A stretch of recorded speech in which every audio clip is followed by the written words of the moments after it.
Genèse 21. La naissance d'Isaac.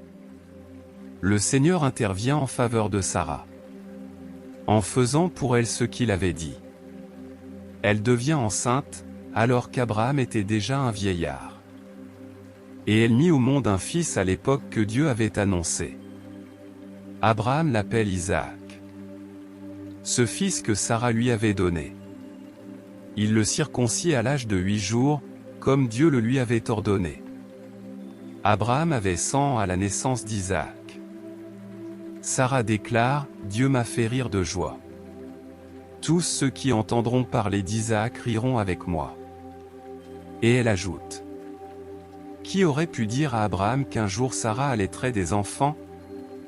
Pourtant je lui ai donné un fils dans sa vieillesse. » Abraham renvoie Agar et Ismaël. L'enfant grandit. Quand Sarah cessa de l'allaiter, Abraham fit un grand banquet. Un jour Ismaël, l'enfant que l'Égyptienne Agar avait donné à Abraham, était en train de jouer. Sarah le voit et dit à Abraham, « Chasse cet esclave et son fils. Celui-ci ne doit pas hériter avec mon fils Isaac. » Ces paroles firent beaucoup de peine à Abraham, parce qu'Ismaël était son fils. Mais Dieu lui dit, « Ne sois pas contrarié au sujet de ta servante et de son enfant. Accepte de faire tout ce que Sarah t'a dit. En effet, c'est par Isaac qu'une descendance portera ton nom.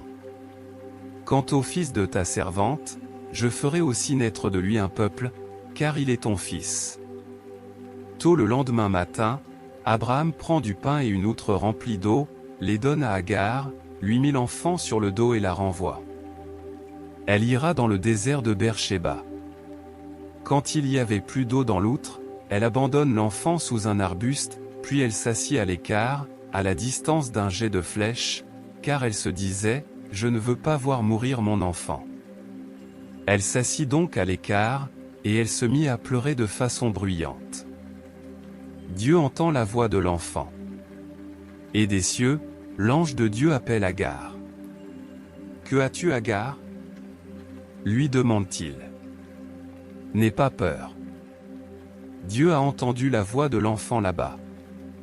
Mets-toi debout.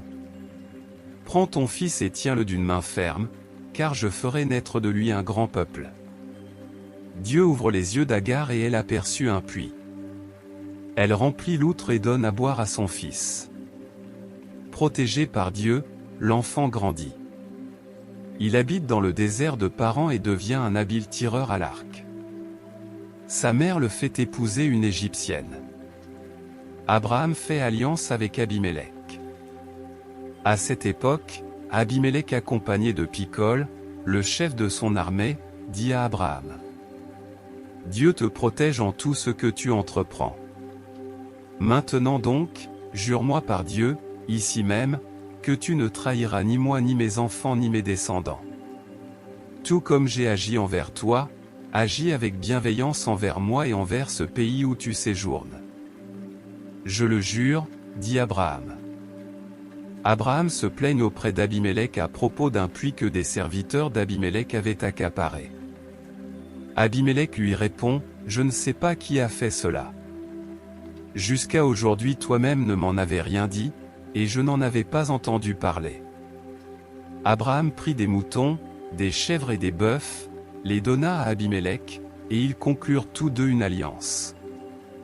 Abraham mit à part 7 brebis. Abimelech lui demande, « Pourquoi mets-tu ces 7 brebis à part ?» Abraham répond, « Ces 7 brebis, reçois-les de ma part pour qu'elles soient un témoignage en ma faveur que c'est bien moi qui ai creusé ce puits. » C'est ainsi qu'on appela ce lieu Beer-Shéba, car tous deux y firent un serment. Ils conclurent donc une alliance à Beer-Shéba. Puis Abimelech se mit en route avec Picol, chef de son armée, pour retourner au pays des Philistins. Abraham plante un arbre, un tamari à Beer-Shéba. Et il prit le Seigneur le Dieu éternel, en l'appelant par son nom. Abraham séjourne longtemps dans le pays des Philistins. Genèse 22. Abraham est prêt à offrir son fils Isaac à Dieu. Par la suite, Dieu mit Abraham à l'épreuve. Il l'appelle et Abraham répond. Me voici. Dieu reprit, prends ton fils Isaac, ton fils unique que tu aimes tant, va dans le pays de Moria, sur une montagne que je t'indiquerai, et là, offre-le-moi en sacrifice. Le lendemain Abraham se lève tôt. Il coupe le bois pour le sacrifice, selle son âne, et se mit en route vers le lieu que Dieu lui avait indiqué. Il emmenait avec lui 2 serviteurs, ainsi que son fils Isaac. Le surlendemain, il aperçut l'endroit de loin. Il dit alors aux serviteurs, « Restez ici avec l'âne. Mon fils et moi nous irons là-haut pour adorer Dieu, puis nous reviendrons vers vous. » Abraham charge sur son fils Isaac le bois du sacrifice. Lui-même portait des braises pour le feu et un couteau. Tandis qu'ils marchaient tous 2 ensemble, Isaac s'adresse à son père Abraham. « Mon père » dit-il. Celui-ci lui répond, « Oui, je t'écoute mon enfant. » « Nous avons le feu et le bois, dit Isaac. Mais où est l'agneau pour le sacrifice ?» Abraham répond, « Mon fils, Dieu veillera lui-même à procurer l'agneau. » Ils continuent leur route tous 2 ensemble. Quand ils arrivent au lieu que Dieu lui avait indiqué, Abraham construit un autel et il dépose le bois. Puis il y a Isaac, son propre fils, et le place sur l'autel, par-dessus le bois. Alors il tend la main et saisit le couteau pour égorger son fils. Mais des cieux l'ange du Seigneur l'interpelle, « Abraham, Abraham. » « Oui, répond Abraham. Me voici. » L'ange lui ordonne, « Ne porte pas la main sur l'enfant, ne lui fais aucun mal. Je sais maintenant que tu reconnais l'autorité de Dieu, puisque tu ne lui as pas refusé ton fils unique. » Relevant la tête, Abraham aperçut un bélier retenu par les cornes dans un buisson. Il va le prendre et l'offrit en sacrifice à la place de son fils. Abraham nomma ce lieu « Le Seigneur y veillera ». C'est pourquoi on dit encore aujourd'hui, sur la montagne, « Le Seigneur y veillera ». Des cieux, l'ange du Seigneur appelle Abraham une seconde fois et lui dit, « Voici ce que déclare le Seigneur, parce que tu as agi ainsi, que tu ne m'as pas refusé ton fils unique, aussi vrai que je suis Dieu, je jure de te bénir abondamment en rendant tes descendants aussi nombreux que les étoiles dans les cieux ou les grains de sable au bord de la mer. Tes descendants s'empareront des cités de leurs ennemis. À travers eux, je bénirai tous les peuples de la terre parce que tu as écouté ma voix. » Abraham retourne auprès de ses serviteurs. Ils se mettent en route ensemble et retournent à Beersheba, où Abraham s'installe. Après ces événements, Abraham apprit que Milca avait aussi donné des fils à son frère Nahor, où était l'aîné. Après son frère Bouz, Kemuel, le père d'Aram, Kesed, Hazo, Pildak, Idlaf et Bethuel. Tels sont les 8 fils que Milca donne à Nahor, frère d'Abraham. Bethuel fut le père de Rebecca. Nahor prit une seconde épouse, nommée Reuma, qui a eu aussi des enfants, Théba, Gaham, Taash et Maca. Genèse 23. Abraham achète un tombeau pour Sarah.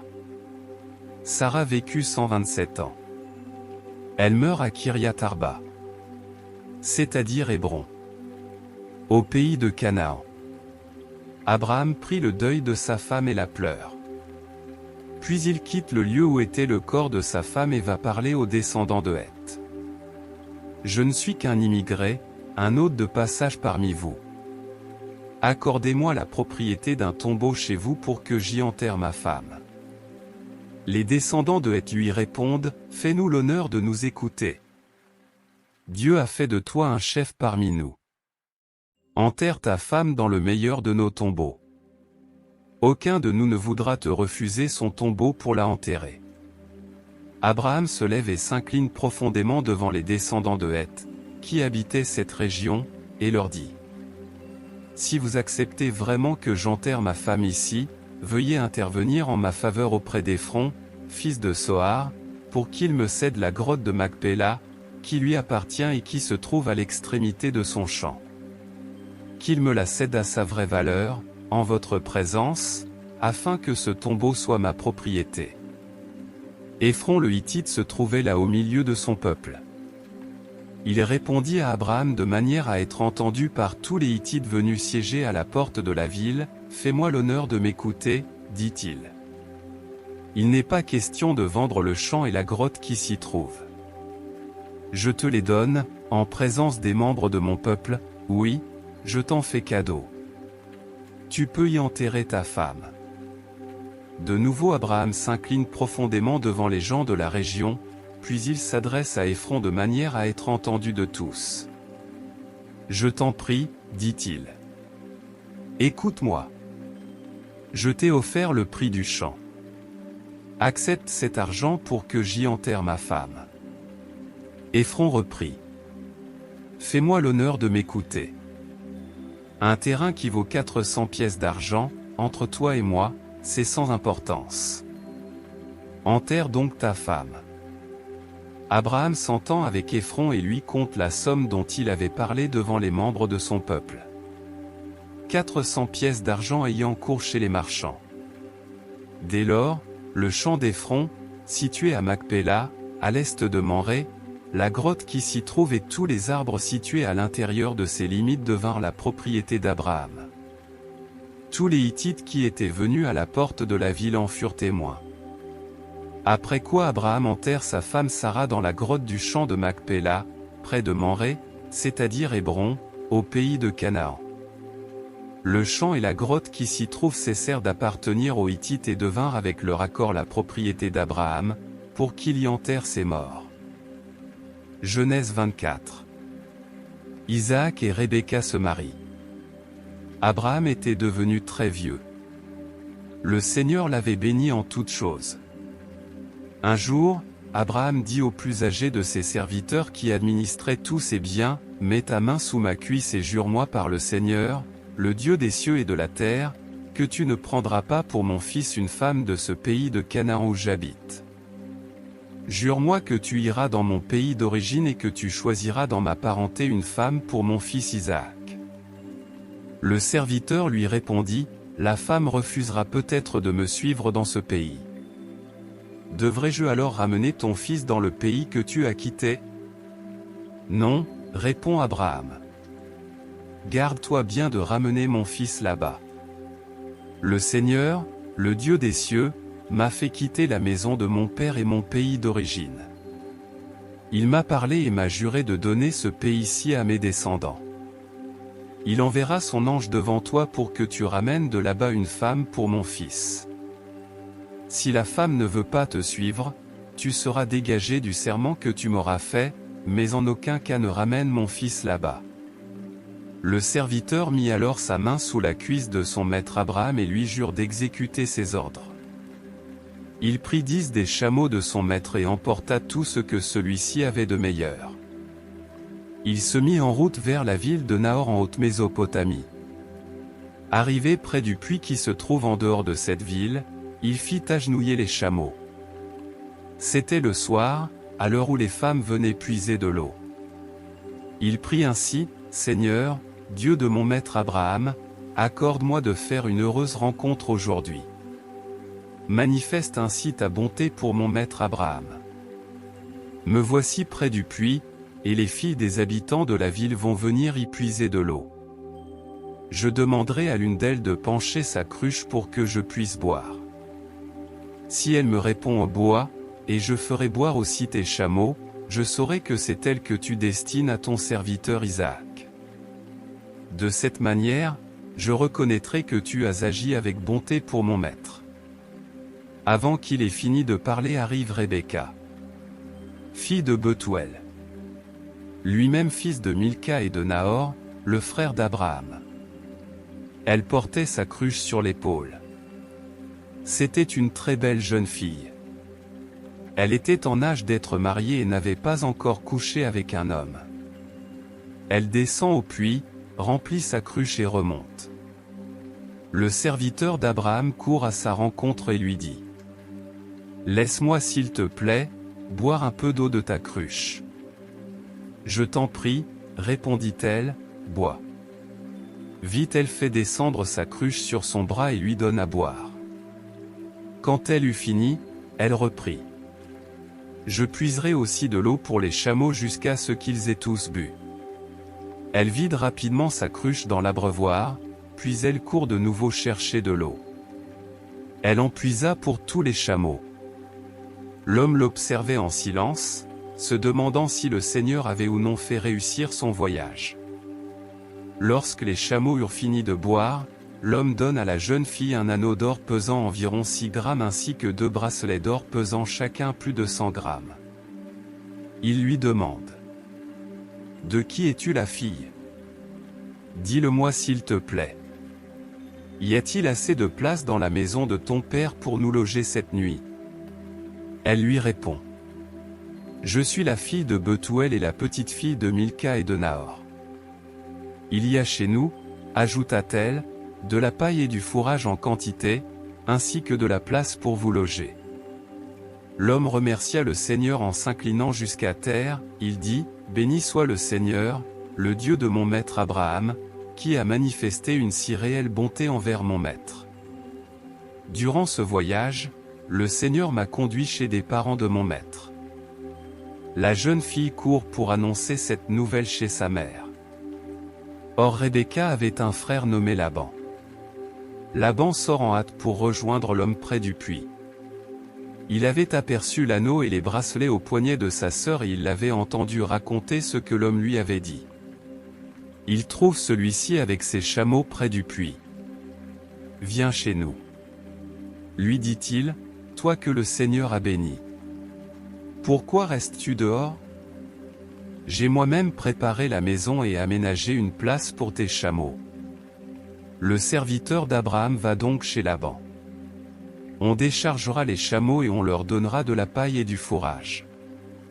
On apportera aussi de l'eau pour que le serviteur et ceux qui l'accompagnaient se lavent les pieds.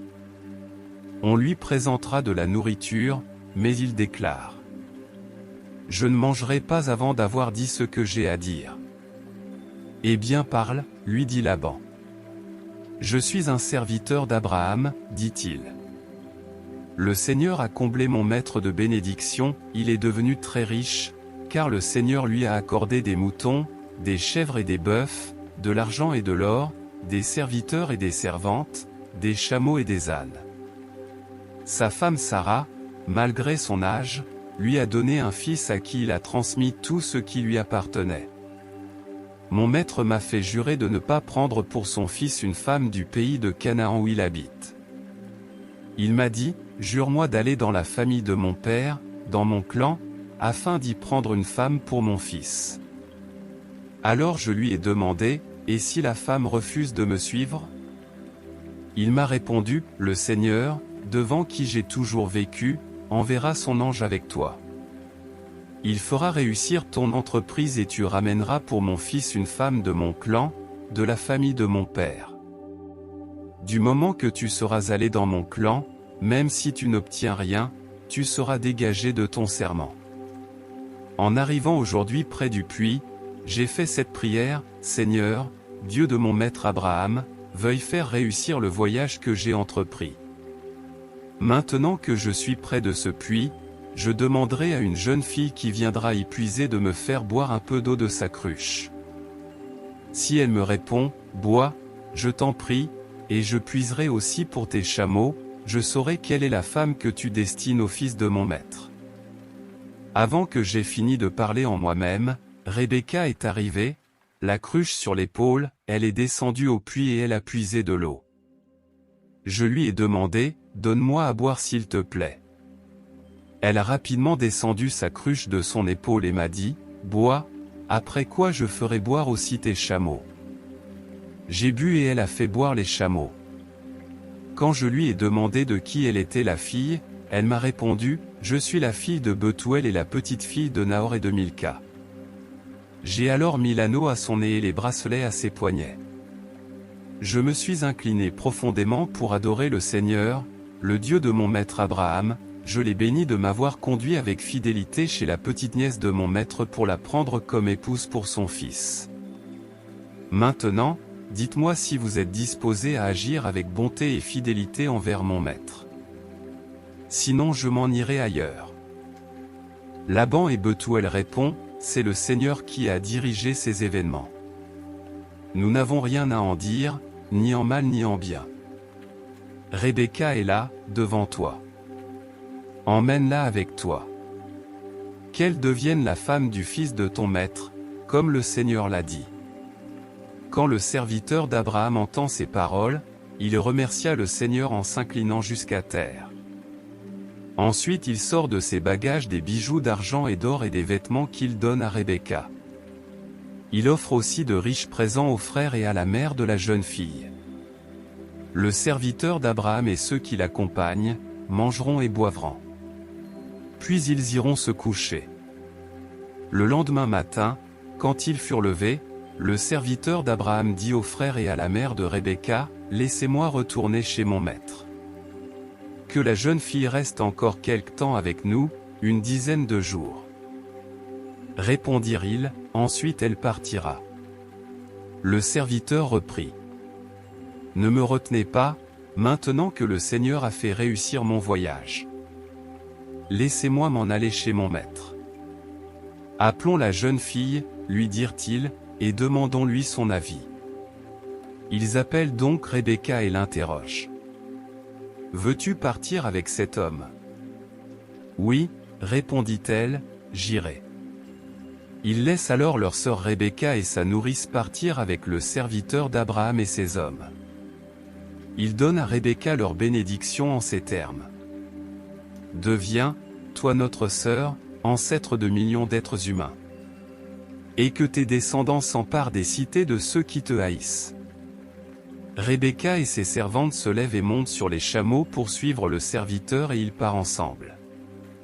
Isaac avait quitté le puits de la Haïroï. Il habitait la région du Negev. Un soir qu'il était sorti se promener dans la campagne, il lève les yeux et voit arriver des chameaux. Quand Rebecca aperçut Isaac, elle saute à bas du chameau et demande au serviteur, « Qui est cet homme qui vient à notre rencontre dans la campagne? » « C'est mon maître, » répondit le serviteur. Aussitôt elle se couvre le visage avec son voile. Le serviteur raconte à Isaac tout ce qu'il avait fait. Ensuite Isaac amène Rebecca dans la tente où avait vécu sa mère Sarah, et elle devient sa femme. Il l'aime, et fut consolé ainsi de la perte de sa mère. Genèse 25. La mort d'Abraham et ses autres descendants. Abraham prend une autre femme, nommée Ketura. Elle lui donne pour fils Zimran, Yoksan, Médan, Madian, Ishbak et Shua. Yoksan fut père de Saba et de Dédan. Les descendants de Dédan furent les Ashurites, les Letouchites et les Léumites. Les fils de Madian furent Épha, Épher, Hanok, Abida et Elda. Tous ceux-là furent les descendants de Ketura. Abraham laisse à Isaac tout ce qui lui appartenait. De son vivant, il avait fait des cadeaux aux fils de ses épouses de second rang avant de les envoyer loin de son fils Isaac, dans un pays d'Orient. Abraham avait 175 ans quand il meurt. C'est donc après une longue et heureuse vieillesse qu'il rejoint ses ancêtres dans la mort. Ses fils Isaac et Ismaël l'enterrent dans la grotte de Macpéla, qui se trouve dans le champ d'Éphron, fils de Soar le Hittite, près de Mamré. Abraham avait acheté ce champ aux descendants de Heth. Il y fut enterré avec sa femme Sarah. Après la mort d'Abraham, Dieu bénit son fils Isaac, qui habitait près du puits de la Haïroï. Voici la liste des descendants d'Ismaël, le fils que l'Égyptienne Agar, l'esclave de Sarah, donne à Abraham. Les fils d'Ismaël, d'après leur ordre de naissance, se nommaient Nebaïot, qui est l'aîné, Kédar, Adbéel, Mipsam, Mishma, Douma, Massa, Hadad, Théma, Yétour, Naphish et Kedma. Tels furent les 12 fils d'Ismaël. Chacun était chef d'un clan. Ils donnent leur nom à leur village et leur lieu de campement. Ismaël avait 137 ans quand il rejoignent ses ancêtres dans la mort. Les descendants d'Ismaël occupaient la région située entre Avila et Chour. Chour est près de l'Égypte, en direction d'Achour. Il s'établit donc à l'écart des autres descendants d'Abraham. Ésaü et Jacob. Voici l'histoire d'Isaac. Isaac était fils d'Abraham. À l'âge de 40 ans, il avait épousé Rebecca, sœur de Laban et fille de Bethuel, un araméen de haute Mésopotamie. Mais Rebecca ne lui donnait pas d'enfant. Alors Isaac supplia le Seigneur en faveur de sa femme. Le Seigneur écoute sa prière, et Rebecca devint enceinte. Elle attendait des jumeaux. Or les enfants se donnaient des coups dans le ventre de leur mère et elle crie. S'il en est ainsi, que m'arrivera-t-il? Elle va consulter le Seigneur, et le Seigneur lui dit. Il y a 2 peuples dans ton ventre. 2 peuples distincts naîtront de toi. L'un sera plus fort que l'autre, l'aîné servira le plus jeune. Lorsqu'y arrive le moment de l'accouchement, Rebecca mit au monde des jumeaux. Le premier qui sort est Héro. Il était couvert de poils, comme d'un manteau, et on l'appelait Ésaü. Après lui, arrive son frère. Sa main tenait le talon d'Ésaü et on l'appelle Jacob. Isaac avait 60 ans à leur naissance. Les garçons grandissent. Ésaü devient un excellent chasseur qui aimait courir la campagne. Quant à Jacob, c'était un homme tranquille qui restait sous la tente. Isaac préférait Ésaü, car il appréciait le gibier, tandis que Rebecca préférait Jacob.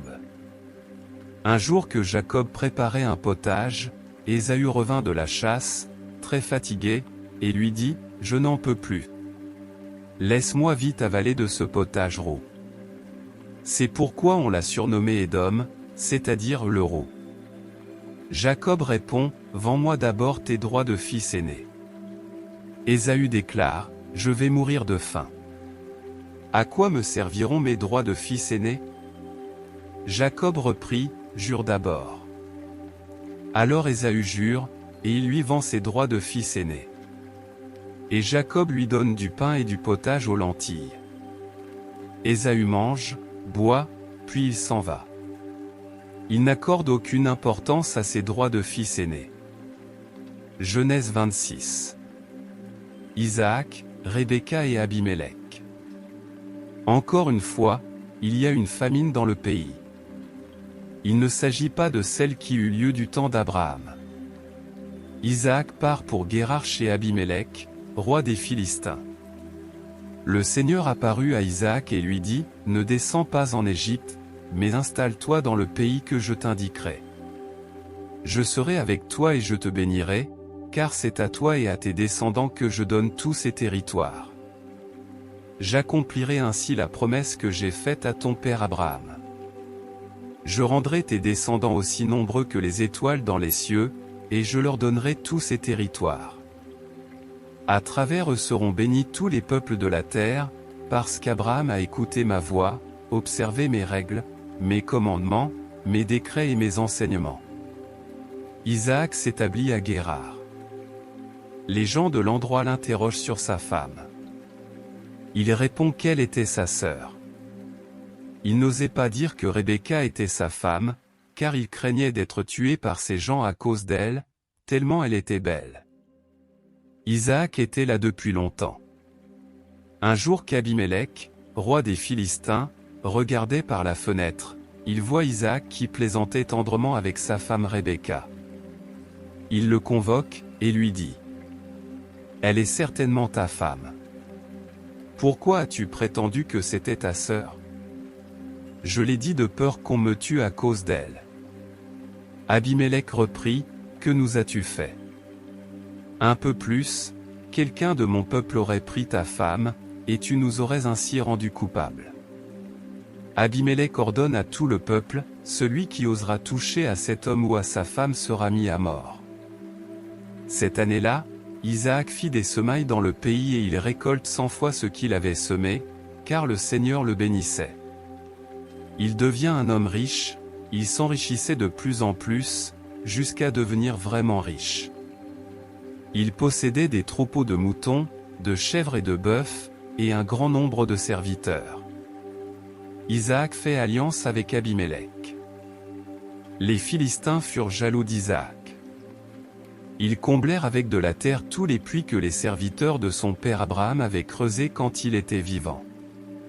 Abimélec dit à Isaac, « Tu es devenu beaucoup trop puissant pour nous, va-t'en d'ici. » Isaac part de là, et il campe dans la vallée de Guérar et s'y installe.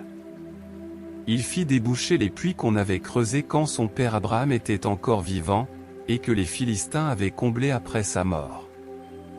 Il leur redonne les noms que son père leur avait donnés. Un jour, les serviteurs d'Isaac creusent un puits dans la vallée et ils découvrent une source. Les bergers de Guérar se disputent avec ceux d'Isaac qui lui dit, « L'eau est à nous. » Prétendait-il. Isaac appelle ce puits Essek. Ce qui veut dire querelle. Parce qu'il lui avait cherché conflit. Les serviteurs d'Isaac creusent un autre puits, et il y eut encore une dispute à son sujet. Isaac appelle ce puits Sitna, qui veut dire « contestation ». Il part de là et fit creuser un troisième puits. Celui-ci ne provoque pas de dispute. Il l'appelle Rehoboth, qui veut dire « élargissement ». Il disait en effet, « Le Seigneur nous a mis au large, pour que nous prospérions dans le pays. » Il part de là pour Beersheba. Le Seigneur lui apparut la nuit suivante et lui dit, « Je suis le Dieu de ton père Abraham. Ne crains rien, car je suis avec toi et je te bénirai. Je multiplierai tes descendants à cause de mon serviteur Abraham. » Isaac construit un autel à cet endroit et il prie le Seigneur en l'appelant par son nom. Il dresse ses tentes, et ses serviteurs creusent un autre puits. Abimélec vient de Guérar pour le voir, en compagnie de son ami Ahuzat et de Picol, le chef de son armée. Isaac leur demande, « Pourquoi êtes-vous venus me voir, alors que vous me détestez et que vous m'avez chassé de chez vous ?» Il lui répond, « Nous avons constaté que le Seigneur est avec toi. Qu'il y ait entre toi et nous un accord garanti par serment. Concluons une alliance. Fais-nous le serment que tu ne nous feras pas de mal, puisque nous ne t'avons pas maltraité, nous ne t'avons fait que du bien, et nous t'avons laissé partir en paix. Et maintenant, tu es un homme béni du Seigneur. » Isaac leur offre un banquet. Ils mangent et ils boivent. Le lendemain matin ils se lèvent de bonne heure et ils échangent des serments. Isaac leur fit ses adieux et ils se quittent en paix. Ce même jour, les serviteurs d'Isaac vinrent lui apporter des nouvelles d'un puits qu'il creusait. « Nous avons trouvé de l'eau. » lui dirent-ils. Isaac appela ce puits Shiba. Ce qui veut dire serment. C'est pourquoi, aujourd'hui encore, la ville s'appelle Beersheba. Puits du serment. Ésaü se marie. Ésaü avait 40 ans quand il épouse deux femmes hittites. Yéhoudith, fille de Béri, et Basmath, fille d'Élon. Elles ont rendu la vie amère à Isaac et Rebecca. Genèse 27. Jacob s'approprie la bénédiction promise à Ésaü. Isaac était devenu vieux. Sa vue avait tellement baissé qu'il n'y voyait plus. Il appelle son fils aîné. Ésaü. « Oui, répondit-il. Je t'écoute. » Isaac reprit. « Tu le vois, je suis vieux et je ne sais pas combien de temps j'ai encore à vivre. Prends ton arc et tes flèches et va à la chasse. Tu me ramèneras du gibier, tu me prépareras un de ces plats appétissants, comme je les aime, et tu me l'apporteras. J'en mangerai, puis je te donnerai ma bénédiction avant de mourir. » Or Rebecca écoutait pendant qu'Isaac parlait à Ésaü. Dès que celui-ci fut parti dans la campagne afin d'en rapporter du gibier, Rebecca dit à son fils Jacob, « J'ai entendu ton père dire à Ésaü, apporte-moi du gibier et prépare-moi un plat appétissant. Quand j'en aurai mangé, je te donnerai ma bénédiction devant le Seigneur avant de mourir. Maintenant, mon fils, écoute-moi bien et fais ce que je te recommande. Va au troupeau et rapporte-moi 2 beaux chevreaux. Je préparerai pour ton père un de ces plats appétissants, comme il les aime. Tu le porteras à ton père pour qu'il en mange et qu'il te donne sa bénédiction avant de mourir. Jacob répond à sa mère, Ésaü est couvert de poils, mais pas moi. Si mon père me touche, il découvrira que je le trompe et j'attirerai sur moi non pas sa bénédiction mais sa malédiction. Sa mère répliqua, je prends sur moi cette malédiction. De toute façon, écoute-moi et va me chercher ces chevreaux. Jacob va les chercher et les apporte à sa mère. Elle en fit un de ces plats appétissants qu'Isaac aimait. Ensuite elle prit des vêtements de son fils aîné, les plus beaux qu'elle avait à la maison, et habille Jacob, son fils cadet. Avec la peau des chevreaux, elle lui recouvrit les bras et la partie lisse du cou et elle lui mit entre les mains le plat appétissant et le pain qu'elle avait préparé. Il va trouver son père et lui dit : « Mon père. »« Je t'écoute mon fils, dit-il. Mais dis-moi qui tu es. » Jacob reprit, je suis Ésaü, ton fils aîné. J'ai fait ce que tu m'as demandé. Viens donc t'asseoir pour manger de mon gibier, ensuite tu me donneras ta bénédiction. Comment as-tu trouvé si vite du gibier mon fils ? Demande Isaac. Il répond, le Seigneur ton Dieu l'a mis sur mon chemin. Isaac dit à Jacob, approche-toi. Je veux te toucher. Es-tu bien mon fils Ésaü, ou non ? Jacob s'approche de son père, Isaac le touche et dit. La voix est celle de Jacob, mais les bras sont ceux d'Ésaü. Il ne reconnaît pas Jacob, parce que ses bras étaient couverts de poils comme les bras d'Ésaü. Et il le bénit. Il lui demande encore, tu es bien mon fils Ésaü ? Oui, répond Jacob. Isaac reprit. Serre-moi mon fils, pour que je mange de ton gibier et que je te donne ma bénédiction. Jacob serre son père, qui mange, et il lui offre du vin, qu'il boit. Ensuite Isaac lui dit. Approche-toi et embrasse-moi, mon fils. Jacob s'approcha donc et l'embrasse. Isaac sent l'odeur de ses vêtements et lui donne sa bénédiction, vraiment, dit-il, l'odeur de mon fils est comme celle d'un champ que le Seigneur a béni. Que Dieu te donne la rosée qui tombe des cieux, les riches produits de la terre, du blé et du vin en abondance. Que des populations entières soient à ton service, que des peuples se prosternent devant toi. Sois le maître de tes frères, qu'ils s'inclinent devant toi. Maudit soit celui qui te maudira, béni soit celui qui te bénira. Lorsqu'Isaac eut achevé la bénédiction qu'il donnait à Jacob, celui-ci part. Il avait à peine quitté son père, qu'Ésaü revient de la chasse. Il prépare lui aussi un plat appétissant, l'apporte à son père et lui dit. Installe-toi père, pour manger du gibier que je t'ai rapporté, ensuite tu me donneras ta bénédiction. Qui es-tu ? Demande Isaac. Je suis Ésaü, ton fils aîné. Dans son émotion, Isaac se mit à trembler violemment et demande.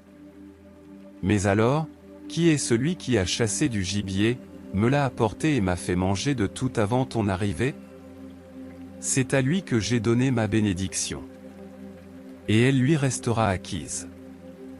Quand Ésaü entend les paroles de son père, son cœur déborde d'amertume et il se mit à pousser de grands cris. Il supplie à son père, bénis-moi aussi père. Isaac répond, ton frère est venu et m'a trompé. Il a emporté la bénédiction qui te revenait. Ésaü déclare, il porte bien son nom de Jacob. Celui qui dupe, plus qu'il m'a dupé 2 fois. Il s'est emparé de mes droits de fils aîné et maintenant voilà qu'il s'empare de la bénédiction qui me revenait. Ésaü ajoute, ne te reste-t-il pas une bénédiction pour moi ? Isaac lui répond, j'ai fait de lui ton maître et je lui ai donné tous ses frères pour serviteurs. Je lui ai accordé le blé et le vin. Je ne peux rien faire pour toi mon fils. Ésaü insiste, n'as-tu qu'une seule bénédiction ? Bénis-moi aussi mon père. Et il ne put retenir ses larmes. Son père lui dit: Loin des terres fertiles sera ta demeure, loin de la rosée qui descend des cieux. Tu vivras grâce à ton épée, et tu serviras ton frère. Mais tu te libéreras, tu arracheras le joug qu'il t'aura imposé et tu le rejetteras de ton cou. Jacob s'enfuit chez son oncle Laban. Ésaü se mit à haïr Jacob d'avoir reçu la bénédiction de leur père. Il se dit: Le moment du deuil de mon père approche, alors, je tuerai Jacob. Quand Rebecca apprit les intentions de son fils, elle fit appeler Jacob et lui dit: Attention, ton frère Ésaü a l'intention de te tuer. Maintenant, écoute-moi bien, mon fils. Pars d'ici, fuis chez mon frère Laban, à Charan. Tu resteras chez lui quelque temps, jusqu'à ce que la colère de ton frère se calme, qu'elle se détourne de toi et qu'il oublie ce que tu as fait. Alors je t'enverrai chercher là-bas. Je ne veux pas vous perdre tous les deux le même jour. Rebecca dit à Isaac: Je suis déjà assez dégoûtée de la vie à cause de mes belles-filles hittites. Si Jacob épouse à son tour une hittite parmi les filles de ce pays, je perdrai ma dernière raison de vivre. Genèse 28. Isaac appelle Jacob, lui fit ses adieux et lui donne cet ordre. N'épouse pas une fille du pays de Canaan. Rends-toi en haute Mésopotamie, chez Bethuel, ton grand-père maternel. Épouse une femme de là-bas, une fille de Laban, le frère de ta mère. Que le Dieu souverain te bénisse, qu'il te donne de nombreux enfants, pour que tu deviennes l'ancêtre d'un ensemble de peuples. Qu'il t'accorde, ainsi qu'à tes descendants, la même bénédiction qu'à Abraham, afin que tu possèdes le pays où tu séjournes en immigré, le pays que Dieu a donné à Abraham. Isaac fit partir Jacob pour la haute Mésopotamie, chez Laban, fils de Bethuel l'araméen et frère de Rebecca, la mère de Jacob et d'Ésaü. Ésaü apprit qu'Isaac avait fait ses adieux à Jacob et l'avait envoyé se marier en haute Mésopotamie. Il apprit aussi qu'au moment des adieux Isaac avait ordonné à Jacob de ne pas épouser une fille du pays de Canaan, et que Jacob, écoutant son père et à sa mère, était parti pour la Mésopotamie. Ésaü comprit que les filles du pays de Canaan déplaisaient à son père Isaac. Il prit une autre femme. Il alla trouver Ismaël, fils d'Abraham, et il épousa sa fille Mahalat, la sœur de Nébaïoth. Le rêve de Jacob. Jacob quitta Beersheba pour se rendre à Charan. Il s'installe pour la nuit, là où le coucher du soleil l'avait surpris. Il prend une pierre pour la mettre sous sa tête et se couche en ce lieu. Il fit un rêve, une échelle était dressée sur la terre et son sommet atteignait les cieux. Des anges de Dieu montaient et descendaient. Le Seigneur se tenait devant elle, et disait à Jacob: Je suis le Seigneur, le Dieu de ton grand-père Abraham et le Dieu d'Isaac. La terre où tu es couché, je la donnerai à toi et à tes descendants. Tes descendants seront aussi nombreux que les grains de poussière du sol.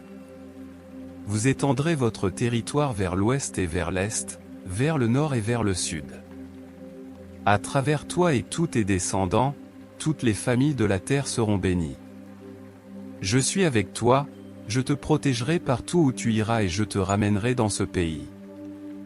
Je ne t'abandonnerai pas, je ferai tout ce que je t'ai promis.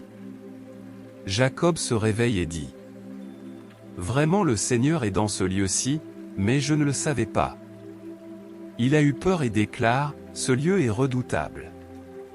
C'est vraiment la maison de Dieu et la porte des cieux. Il se lève tôt. Il prit la pierre qui avait été sous sa tête, la dresse comme une stèle et verse de l'huile en onction sur son sommet. Il appelle ce lieu Béthel, ce qui veut dire maison de Dieu. Auparavant le nom de la localité était Luz. Jacob prononce ce vœu. Si le Seigneur est avec moi et me protège sur ma route, s'il me donne de quoi manger et m'habiller, si je reviens sain et sauf chez mon Père, alors le Seigneur sera mon Dieu. Cette pierre que j'ai dressée comme une stèle sera une maison de Dieu, et c'est à lui que je donnerai le 10e de tout ce qu'il m'accordera. Genèse 29. Jacob rencontre Rachel. Jacob se mit en route et prend la direction des pays de l'Orient. Un jour, il voit un puits dans la campagne. Il y avait là 3 troupeaux de moutons et de chèvres au repos, car c'est à ce puits qu'on abreuvait le bétail. Une grande pierre en fermait l'ouverture. Quand tous les troupeaux étaient rassemblés, on faisait rouler la pierre et on abreuvait le bétail, puis on remettait la pierre en place. Jacob demande au berger: « Mes amis, d'où venez-vous ? » « De Charan. »« Connaissez-vous Laban, le fils de Nahor ? » ? « Oui. »« Comment va-t-il ? » ? « Il va bien, et voici justement sa fille Rachel qui vient avec son troupeau. » « Il fait encore grand jour, » reprit Jacob, « ce n'est pas le moment de rassembler le bétail. Faites boire les bêtes et repartez au pâturage. Nous ne pouvons pas le faire avant que tous les troupeaux soient rassemblés. Alors on enlèvera la pierre qui ferme le puits et nous abreuverons les bêtes. » Jacob parlait encore avec eux quand Rachel arrive avec le troupeau qui appartenait à son père, car elle était bergère. Lorsque Jacob vit sa cousine Rachel et le troupeau de son oncle Laban, il s'approche du puits, fit rouler la pierre qui le fermait et abreuva le troupeau de son oncle. Jacob embrasse Rachel sans pouvoir retenir ses larmes. Il apprit à Rachel qu'il était un parent de son père et le fils de Rebecca. Elle court aussitôt l'annoncer à son père. Lorsque Laban entend parler de Jacob, le fils de sa sœur, il court à sa rencontre, le serre dans ses bras, lui donne des baisers, puis l'amène à la maison. Jacob raconte à Laban tout ce qui lui était arrivé. Laban lui dit: « Tu es vraiment de ma famille, du même sang que moi. » Jacob passe un mois entier chez Laban. Jacob épouse Léa et Rachel. Un jour, Laban dit à Jacob: « Tu es mon parent, mais ce n'est pas une raison pour que tu travailles gratuitement à mon service. Dis-moi quel doit être ton salaire. » Or Laban avait 2 filles. L'aînée s'appelait Léa et la plus jeune Rachel. Léa avait le regard terne, tandis que Rachel était bien faite et ravissante. Jacob était amoureux de Rachel et il dit à Laban: « Je travaillerai 7 ans à ton service pour épouser Rachel, ta fille cadette. » Laban donne son accord. « Je préfère la donner à toi qu'à un autre. Reste chez moi. » Pour obtenir Rachel, Jacob reste 7 ans au service de Laban. Mais ces années lui semblèrent passer aussi vite que quelques jours, tant il l'aimait. Puis Jacob dit à Laban: « Le délai est écoulé. Donne-moi ma femme. Je veux m'unir à elle. » Laban invite tous les gens du lieu au repas de noces. Mais le soir il prit sa fille Léa et la conduit à Jacob, qui passe la nuit avec elle. Laban avait donné Zilpa comme servante à sa fille. Le matin Jacob s'aperçut que c'était Léa. Il va dire à Laban: « Que m'as-tu fait là? N'est-ce pas pour épouser Rachel que j'ai travaillé à ton service? Pourquoi m'as-tu trompé ?» Laban lui répond: « Ce n'est pas la coutume dans notre région de marier la cadette avant sa sœur aînée. Finis la semaine de noces avec l'aînée. Nous te donnerons aussi la plus jeune si tu travailles encore 7 ans pour moi. » Jacob donne son accord, il acheva la semaine de noces avec Léa, puis Laban lui accorde Rachel. À Rachel, il donne Bila comme servante. Jacob passe la nuit avec Rachel et il l'aime plus que Léa. Il continue de travailler pour Laban pendant 7 ans de plus. Les enfants de Jacob. Quand le Seigneur vit que Léa était moins aimée que Rachel, il la rendit féconde, alors que Rachel restait stérile. Léa devint enceinte, et mit au monde un fils qu'elle appela Ruben. Elle explique en effet: « Le Seigneur a vu mon humiliation, maintenant mon mari m'aimera. » Elle fut de nouveau enceinte et mit au monde un 2e fils. Elle déclare: « Le Seigneur a entendu que je n'étais pas aimée, et il m'a donné un autre fils. » Elle appelle ce fils Siméon. Elle fut de nouveau enceinte et mit au monde un troisième fils. Elle déclare, « Cette fois-ci mon mari s'attachera à moi, car je lui ai donné 3 fils. » Et Jacob appelle ce fils Lévi. Elle fut de nouveau enceinte et mit au monde un quatrième fils. Elle déclare, « Cette fois, je louerai le Seigneur. » Et elle appelle ce fils Juda. Elle cesse alors d'avoir des enfants. Genèse 30. Quand Rachel s'aperçut qu'elle ne pouvait pas avoir d'enfants, elle devient jalouse de sa sœur. Elle dit à Jacob, « Donne-moi des enfants, sinon je mourrai. » Jacob se mit en colère contre elle. « Me prends-tu pour Dieu lui-même? C'est lui qui t'empêche d'en avoir. » Elle répond, « Prends ma servante Bila, pour qu'elle mette au monde des enfants, je les adopterai. Ainsi, grâce à elle, j'aurai moi aussi un fils. » Elle donne donc à Jacob sa servante, qui passe la nuit avec lui. Bila devient enceinte et donne un fils à Jacob. Rachel déclare, « Dieu a jugé en ma faveur. Il a entendu ma voix et m'a accordé un fils à moi aussi. » Et elle l'appelle Dan. Bila, servante de Rachel, fut de nouveau enceinte et donne un second fils à Jacob. Rachel déclare, « J'ai livré un dur combat à ma sœur et j'ai gagné. » Elle appelle son fils Nephtali. Quand Léa vit qu'elle avait cessé d'avoir des enfants, elle prit sa servante Zilpa et la donne pour femme à Jacob. Zilpa donne un fils à Jacob, et Léa d'une voix forte en manifeste dit quelle chance. Et elle l'appelle Gad. Zilpa donne un second fils à Jacob. Léa s'écria, « Quel bonheur! Maintenant les femmes diront que je suis heureuse. » Et elle l'appelle Aser. Un jour, à l'époque de la moisson du blé, Ruben se rend au champ et trouve des pommes d'amour. Il les apporte à sa mère Léa. Alors Rachel dit à Léa, « S'il te plaît, donne-moi quelques-unes des pommes d'amour de ton fils. » Léa répond, « Il ne te suffit pas d'avoir pris mon mari?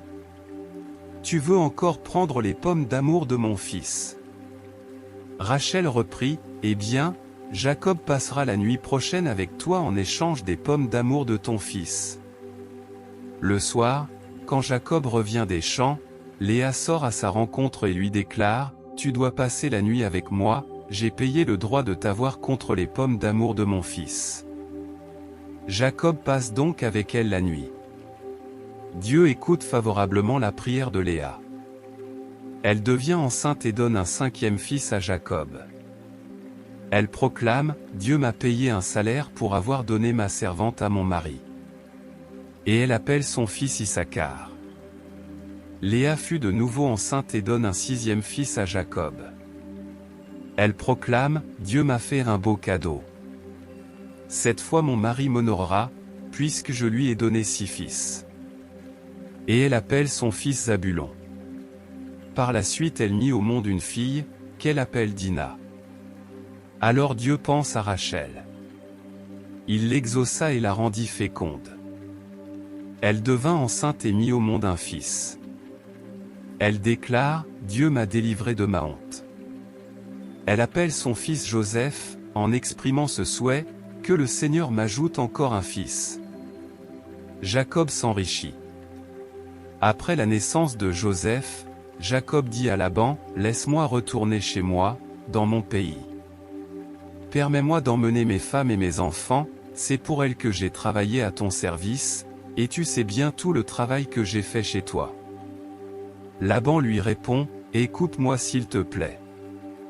J'ai appris par un présage que le Seigneur m'a béni à cause de toi. Dis-moi le salaire que tu désires, et je te le paierai. » Jacob lui dit, « Tu sais comment je t'ai servi et ce qu'est devenu ton bétail grâce à moi. Le peu que tu possédais avant mon arrivée s'est considérablement développé. Le Seigneur t'a béni depuis que je suis entré chez toi. Ne serait-il pas temps que je travaille aussi pour ma propre famille? Que dois-je te payer? Reprit Laban.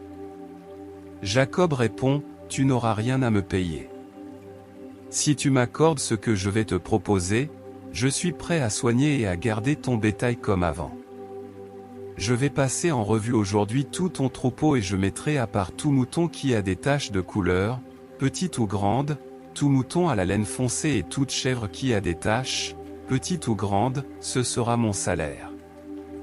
Plus tard tu t'assureras de mon honnêteté en venant contrôler mon salaire. Toutes les chèvres qui n'auront pas de taches, petites ou grandes, et tous les moutons qui n'auront pas la laine foncée seront des bêtes que j'aurai volées. D'accord, répondit Laban. J'accepte ta proposition. Ce jour même, Laban mit à part les boucs et les chèvres qui avaient des rayures ou des taches, petites ou grandes, de couleur blanche, et les moutons à la laine foncée.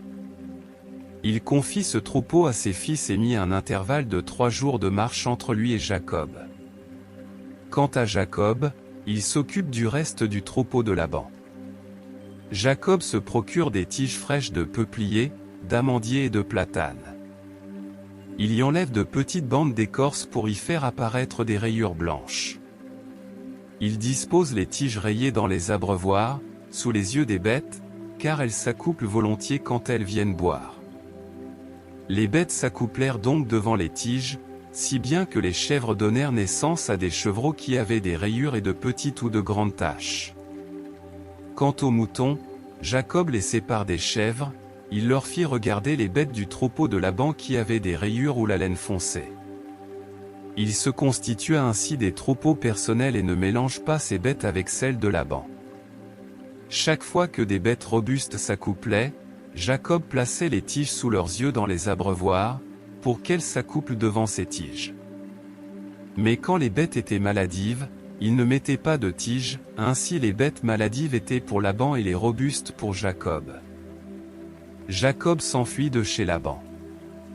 Jacob s'enrichit de façon considérable et devint propriétaire d'un grand nombre de moutons et de chèvres, de servantes et de serviteurs, de chameaux et d'ânes.